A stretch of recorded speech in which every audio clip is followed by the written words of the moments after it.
Welcome, brave souls, to a realm where shadows whisper secrets too vile for the light. I'm here to unravel tales so chilling that your skin will crawl long after the silence falls. Help me reach my first 1,000 subscribers, hit that button now, and together, let's unearth the horrors awaiting us tonight.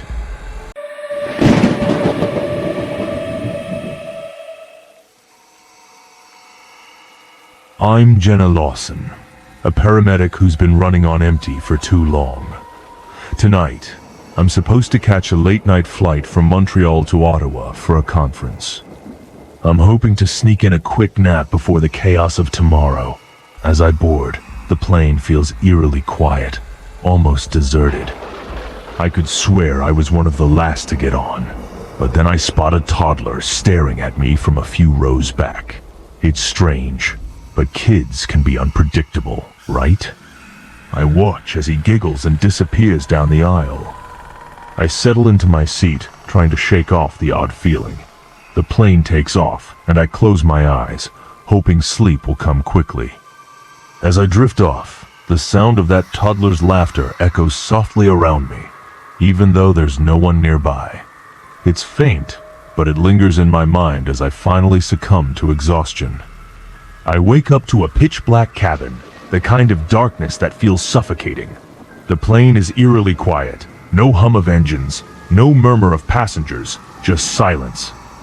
I'm shivering, and the only light comes from the moon, casting weird shadows on the walls. It's disorienting. I check my watch and my heart sinks. It's been over 5 hours since takeoff. How could I have slept through the landing? My phone's almost dead, but I managed to record a quick video message. I'm on flight 417 alone. I think they left me here. The battery gives out before I can say more. I play back the video, and that's when I see it, a blurry figure reflected in the cockpit window. Someone who definitely wasn't there when I woke up. A chill runs down my spine. What's going on? I stumble toward the rear galley, hoping to find something, anything, to help me figure out what's going on. My heart races as I spot the emergency manual on the floor, torn to shreds. It's unsettling. Near the lavatory, I notice strange symbols etched into the walls. What do they mean? A sharp smell of burnt ozone hits me, making my head spin. Then, a sound catches my attention. Overhead luggage compartments start creaking open, one after another, like a chain reaction. It's like something out of a horror movie. I grab my flashlight, desperate for some light in this madness. As I sweep the beam across the cabin, it briefly catches a reflection in the window. It's the toddler from earlier, but now, he looks different, pale, with black eyes. My blood runs cold. What is happening on this plane? I make my way to the cockpit, hoping to find some answers, but the door is sealed tight. Peering through the small window, I see shadows moving inside, darting around like they're in a hurry. The controls flicker on and off, briefly illuminating the space before plunging it back into darkness. It's like something or someone is in there, but how? Suddenly, the plane jolts violently, as if something heavy just landed on it. I ready myself, my heart beating fast. Are we on the ground? I rush to the nearest emergency door and yank the lever, but it won't budge. It's jammed solid. Desperate, I return to the cockpit door and press my hand against it. That's when I hear it, a radio crackling to life inside, playing my own voice back at me. I'm on flight 417 alone. The sound sends shivers down my spine. How is this possible? What kind of nightmare have I stumbled into? I spot a hatch leading to the cargo hold, and, with a surge of adrenaline, I pry it open and climb down. The faint light reveals old, torn luggage scattered around, their tags dating back decades. It's like stepping into a time capsule. As I move deeper, a whisper guides me to a corner where I find an old stewardess log. The last entry scared me. One passenger missing. Row 13. Night flight. Reassigned to dark route. Flipping through the pages, my heart stops when I see my own name listed as a permanent passenger typed decades ago. How could this be? It's as if I've been trapped here, forgotten, for longer than I can fathom. The whispers grow louder, echoing around me, and I realize I'm not just lost on this plane. I'm part of its haunting history. With a burst of determination, I manage to force open an exit door and jump onto the tarmac. The impact sends a sharp pain through my ankle. I must have twisted it. Looking around, I see that the plane is parked in a forgotten corner of the airport, surrounded by rusting, abandoned aircraft. It's like a graveyard for planes. I limp toward distant lights, hoping to find help. Spotting a security truck, I wave frantically to flag it down. But to my horror, the driver doesn't see me. The truck drives right through me, as if I'm not even there. I stand there, stunned, feeling more lost than ever. Glancing down, I notice something even more unsettling. There are no footprints in the snow where I've been walking. It hits me hard. I'm still not out. I'm still trapped in this nightmare, somewhere between the living and the forgotten. I'm caught in a strange limbo, trapped between life and death. It dawns on me that I'm a forgotten soul, lost in the haze of my own burnout and exhaustion.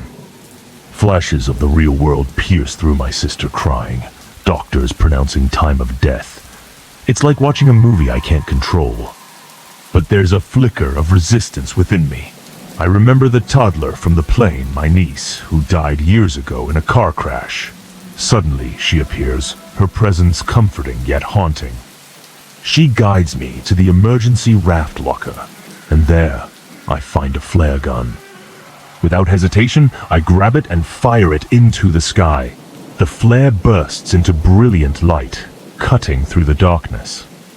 In that moment, a maintenance worker on the ground sees the plane flicker into existence, as if it's briefly materializing from another dimension. But then, just as quickly, it vanishes again. I'm still here, in this liminal space. But that flare, it's my beacon, my hope. Maybe, just maybe, it's a sign that I can find my way back. I open my eyes to the sterile white of a hospital room. The beeping of machines and the soft murmur of voices bring me back to reality. I had collapsed from exhaustion before even boarding the flight. It never took off, but the memories, the sensations, they feel so real. Reaching for my phone, I find the video I recorded on the plane. There it is, the eerie darkness, my voice echoing, and the toddler's reflection, my niece, staring back at me. It's all there, proof of what I experienced. My therapist comes in, trying to reassure me that it's just PTSD, a result of my burnout. But I know better. There's a place between worlds, a liminal space where I boarded that flight. It wasn't just a dream or a hallucination. It was real. As I listen to the news on the small television in the corner, a report catches my attention. They found a flare on an abandoned runway, a place where no plane has landed in 30 years. That flare, it was mine. I fired it in that other world, hoping to find my way back. I'm here now, but part of me will always remember the echoes in row 13, the forgotten souls, and the journey that brought me back.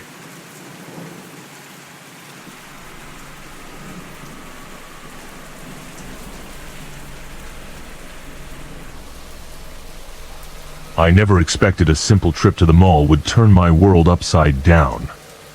There I was, Ethan Mercer, just a regular graphic designer looking to pick up a birthday gift for my niece at the Emerald Point Galleria. The place was buzzing with shoppers, and the elevator was packed, so I decided to take the stairs. That's when I noticed a discreet green door near a perfume kiosk, labeled Exit Access, Staff Only. A staff member gave me a quick nod, probably mistaking me for someone else on the team. I pushed through the door, hoping to find a quicker way out. But as soon as I stepped through, the door slammed shut with a force that felt unnatural, almost like it was sealing me in.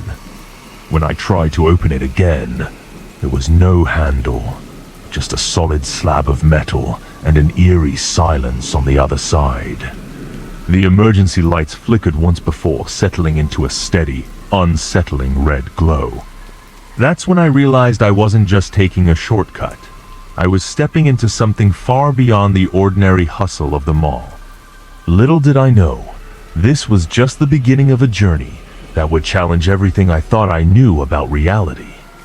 As I stood there, in the dimly lit stairwell, the flickering fluorescent lights casting eerie shadows around me, I knew I had to find a way out. The green exit sign seemed like my only hope, but the arrows were confusing. They pointed both up and down. Instinctively, I chose to go down, hoping it would lead me back to the familiar bustle of the mall.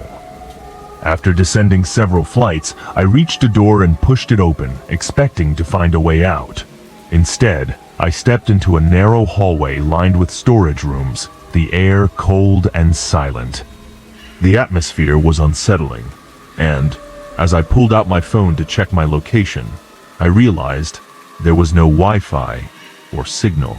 I was truly on my own. That's when I saw a message scratched into the wall. Asterisk. Turn around. It's not the way out. Asterisk. The words sent a chill down my spine. Was this some kind of warning? Or just a prank? Either way, it was clear I wasn't just lost in the mall. I was venturing into something far more mysterious and potentially dangerous.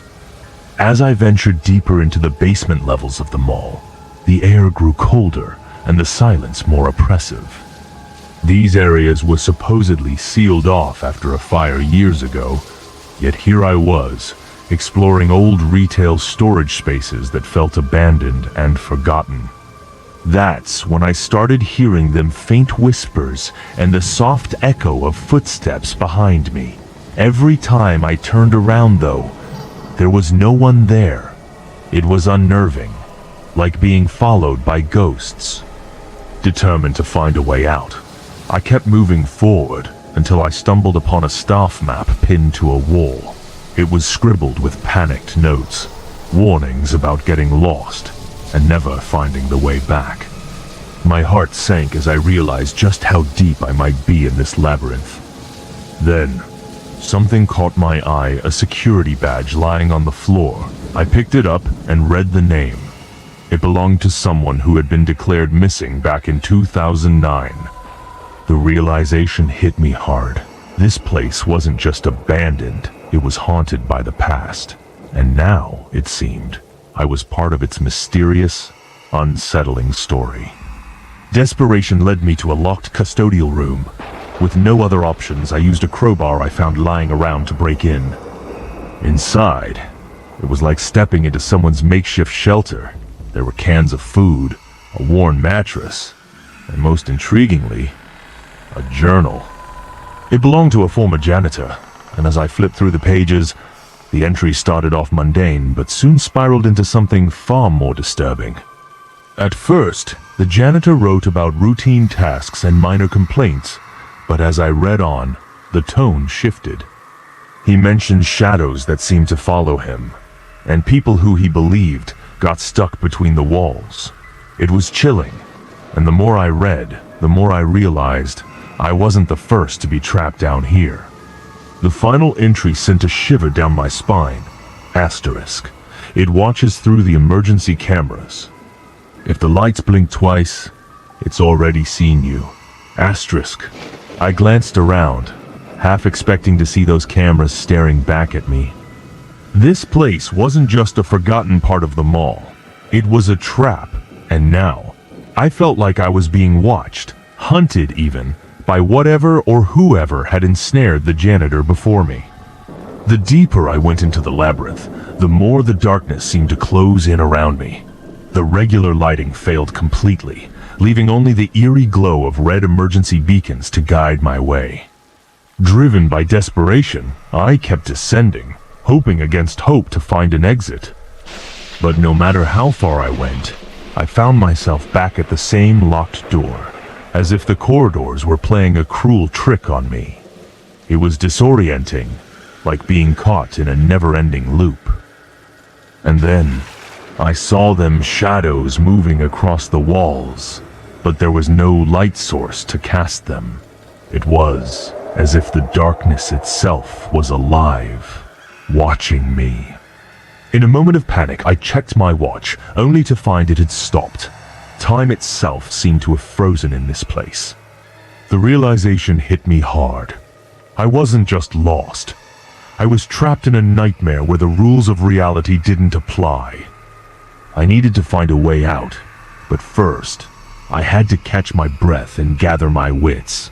This was far from over. Up in the maintenance crew headquarters on the upper level of the mall, I, Zoe Chan, was going through the routine door logs when something caught my eye in error. Someone had entered Zone C7, but there was no record of them exiting. My heart sank. We couldn't afford another missing person scandal. Without wasting a moment, I decided to organize an unofficial sweep of the area. It wasn't scheduled for a routine check for another 3 days, and I couldn't shake the feeling that time was of the essence. I gathered a small team and briefed them quickly, emphasizing the urgency of the situation. As we prepared to head down, I couldn't help but feel a mix of determination and dread. We needed to find whoever was down there, and fast. The thought of someone lost in those dark, forgotten corridors was more than just a professional concern. It was personal. As we descended to the bottom floor near a rusted utility shaft, the tension was palpable. We were all on edge, searching every nook and cranny. Then, we found him, Ethan Mercer, lying unconscious near the shaft. He was in bad shape, suffering from a fractured wrist and extreme dehydration. We quickly called for medical assistance and did our best to stabilize him. As he started to regain consciousness, Ethan muttered incoherently about voices, blinking lights, and something about a second version of himself, watching from the corner. It was chilling, and it made me wonder just what he had experienced down here. Later, when we reviewed the security footage from the hallway, something even more unsettling came to light. There was Ethan, but it was only his reflection moving in the opposite direction. It was as if he was in two places at once, or as if time itself was playing tricks on us. The mystery deepened, and I knew we had only scratched the surface of whatever was happening in these dark corridors. Lying in the hospital recovery room, I, Ethan Mercer, felt a mix of relief and lingering fear. The doctors had patched me up, but the memories of what happened in that dark labyrinth haunted me. When Zoe Chan came to interview me, I was firm. I refused to ever set foot in that mall again.